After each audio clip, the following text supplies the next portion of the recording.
Germany's Federal Security Council has reportedly approved a preliminary request from Ankara for 40 Eurofighter Typhoon fighter jets, according to information obtained by Der Spiegel.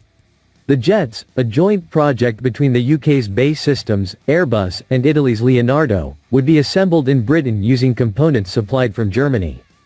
Türkiye submitted its request for the aircraft in March 2023. Türkiye's defense minister also announced, the defense ministers have today jointly signed a Memorandum of Understanding. This document codifies the relationship between the countries, taking them one step closer to a full agreement on Typhoon.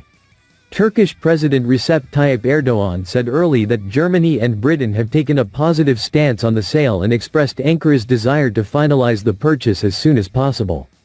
The Eurofighter Typhoon program is a collaboration between Germany, the UK, Italy, and Spain, with production split among the participating nations' defense contractors. In Israel, the news has sparked criticism from opposition leader Yair Lapid, who warned that Turkiye's acquisition of the advanced jets could pose a threat to Israel's security.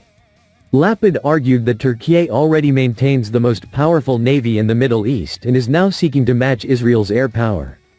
If Israel had a functional diplomacy or a fully operational government, Germany and the UK would have blocked this new agreement to sell Eurofighter Typhoons to Türkiye long ago, Lapid said in a social media post. He accused Prime Minister Benjamin Netanyahu's administration of failing to act on the matter. The purchase of these jets by Türkiye is dangerous for Israel, Lapid wrote. Turkey possesses the largest and most powerful navy in the Middle East and is now trying to achieve parity with Israel in the skies. This is a dangerous situation, and our dysfunctional government has allowed the deal to progress and done nothing to prevent it.